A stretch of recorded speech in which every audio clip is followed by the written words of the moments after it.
Love is in the air this season as the first few episodes have had a heavy focus on Marinette and Adrien's budding relationship. I appreciate the story showing the awkward stages as they learn to act as a couple without their duties as Ladybug and Cat Noir to distract them. Watching them together has made me realize how many potential couples have come and gone throughout the passing seasons, as the cast has gone through several crushes, breakups, and love confessions. As they say, Paris is the city of love and Miraculous Ladybug isn't about passionate declarations. In today's video, I'd like to revisit some of the most noteworthy while ranking them from my personal worst to best. Go on, you have time, we'll meet up later. So, what's playing at the movies?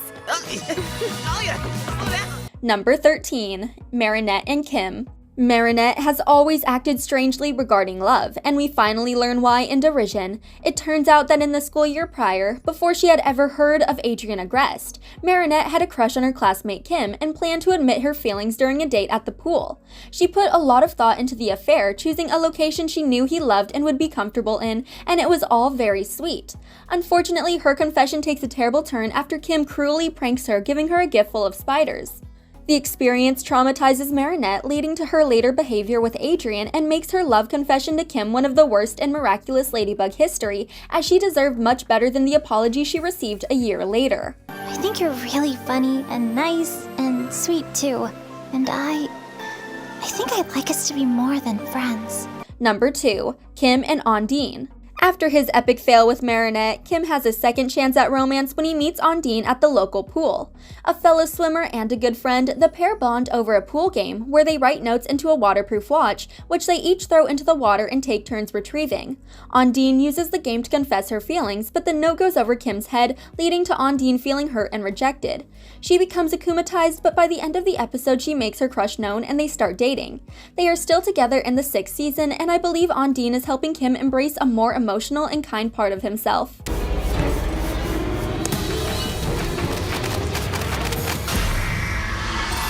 Number 11. Nathaniel and Marinette. In the first season, we learned that Nathaniel has a crush on Marinette, but it's not a willing confession. His feelings are outed to the entire class when Chloe steals one of his drawings, naturally leading to an akumatization. Instead of terrorizing half of Paris, like most villains tend to do, Nathaniel uses his abilities as the evil illustrator to make a romantic evening for himself and Marinette, where he only wishes to spend time with her. The date is quiet, calm, and very romantic until Cat Noir interrupts, prompting Nathaniel to fight. Still, it was incredibly sweet that the emotion Gabriel's Akuma latched onto that night was a desire to spend time with the one he cared for most. You're Marinette. You're beautiful and sweet and perfect, and I could never hurt you. Number 10. Nino and Alya. Sometimes two characters need to be pushed into one another to realize they were made for each other, and that was the case for Alya and Nino. Despite being Miraculous Ladybug's it couple and the standard their friends hold themselves to when pursuing their relationships, Nino and Alya got together by chance and didn't fancy each other until fate pushed them together. Initially, Nino had a crush on Marinette and planned to tell her during an outing at the zoo. When an akumatization turned the peaceful outing into chaos, he found himself locked inside one of the enclosures with Alya for hours. They had the opportunity to learn more about one another, to bond over shared interests, and develop mutual feelings. By the time they left the zoo, Nino had forgotten about Marinette. They're later confirmed as a couple in Glaciator when Andre approves of their relationship by giving them an official ice cream flavor. Why were you so scared to tell me? You know we can share everything, and nothing will ever change that. Number 9. Ivan and Milan. It's only fitting that Ladybug and Cat Noir's origin begins with a tale of love. The heroes' first akumatized villain is Stoneheart, or Ivan Bruel, their classmate who Chloe viciously bullied for writing a love song for his crush Milan. Led to believe Milan would dislike the song, Ivan felt disheartened and chose not to share the heartfelt lyrics until later encouraged by Ladybug. Once Milan heard what he had to say, she reciprocated his feelings, making them one of the first official couples in Miraculous Ladybug history. They're the perfect example of how opposites attract and seem happier than ever when they're together. No worries, you are quicker than ever. You keep getting better and better at this. I love you, little mouse. Mwah. Number 8. Kagami and Adrien. Despite their parents encouraging them to date in the first place, Adrien and Kagami seem to have a good thing going for most of their relationship. They were friends first, which is always a strong foundation to start on, but they also understood one another's struggles and had a mutual desire for more freedom. The only thing between them and a long-lasting relationship seemed to be Adrien's double life as Cat Noir until Kagami's confession. It's still hard to watch her ask, "Do you love me too?" You know how hard it must be to ask, yet you can hear how hopeful she is, only to be met with his dismissive remark. Granted, Adrien is distracted at that moment, but that's the point. He's not all in on their relationship, which makes the sting of Kagami's confession so memorable. You're super talented, Kagami. You really think so? Number 7, Kim and Chloe. Speaking of confessions that sting, I can't leave out the queen bee. Throughout Miraculous Ladybug, Chloe has had her eye on very few people, but only one has ever tried to win her heart. On Valentine's Day, Kim ran from school to meet Chloe on the Lovelock Bridge in Paris, a notable attraction for couples, and asked her to be his Valentine. Kim's gesture is incredibly endearing and thoughtful, but Chloe laughs in his face and rejects him on the spot. Fortunately, he has his chance at romance later on, and hopefully he has the opportunity to put a lock on the bridge after all. Who cares about a lame, ugly tree when you can have a gorgeous designer container from Adrien's daddy, Gabriel Agreste, instead? Number 6, Felix and Kagami. Birds of a feather should stick together, and so should Felix and Kagami. While Kagami may have started the series as a secondary love interest for Adrien, she has found herself at his cousin's side, who appears to be a very devout partner. The pair first begins meeting secretly after Felix helps save her in Pretension, but their romance is in full swing when they return in Representation. While we don't see an outright love confession before this moment, it's clear how much the couple cares for one another in their gestures. From Felix drawing hearts on Kagami's window to the various kisses they share throughout the episode. For two characters who had spent much time of their lives isolated, it's a relief to see them finding comfort in one another. But it's the only possible explanation. Do you think she can be trusted? She's my friend. Number 5, Zoe and Marinette. While it may never seem like the best idea, people often fall in love with their best friends. They're the people you trust above all else, the ones you tell everything to, and they show up for you when the going gets tough.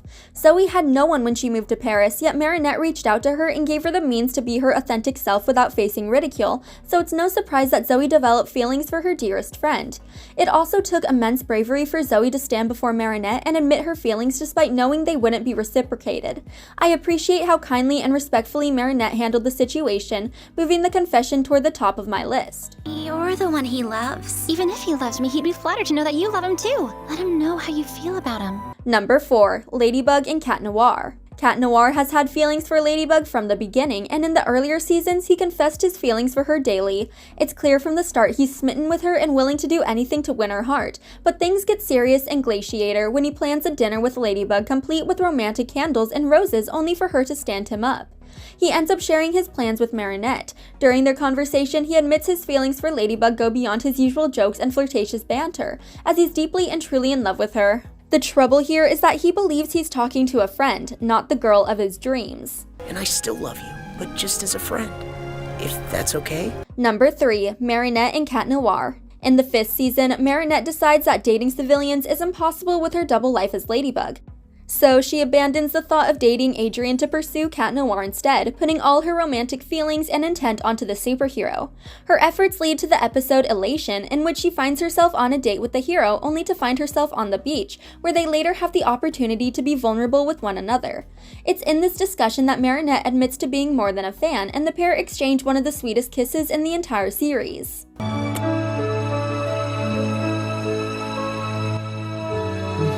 Number 2, Luca and Marinette. While we always knew that Marinette and Adrien would be the endgame, Luca ran a fair race. He entered the 2nd season as another love interest for Marinette and turned it into one to remember.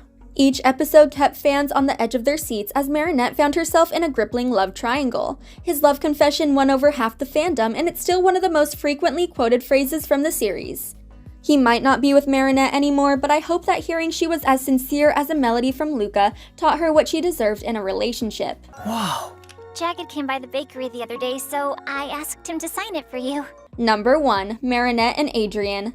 Marinette and Adrien share their love for one another in several ways, from pretend confessions to alternate timelines. However, one instance shines above the rest, the epilogue scene at the end of the 5th season. Once they've become a couple in the main timeline, defeated Monarch, and grappled with Gabriel's death, they have a moment to sit together in the garden where flowers and sunshine surround them. It's a beautiful scene, not only because they're together at the end of that chapter of Miraculous Ladybug's story, but because they can say they love one another, laugh together, and kiss without anything standing in their way.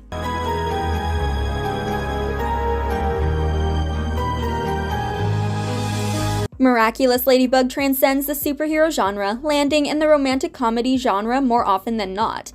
It may have taken us 5 seasons and several specials for the main couple to finally make things official, but every slow burn moment was worth it when they shared that kiss outside the plane. The writers lock in when romance is on the line, be it a short-lived plot or an endgame for the ages, it's good every time. You did the right thing. It's safer to protect our secrets. Yeah, it's probably better that way. Thanks for watching. If you enjoyed this video, hit that like button, subscribe to our channel, and turn on notifications to stay updated on our uploads. Shown like that, Project Oxygen seems great, but when you look closer at the details, it just doesn't hold up.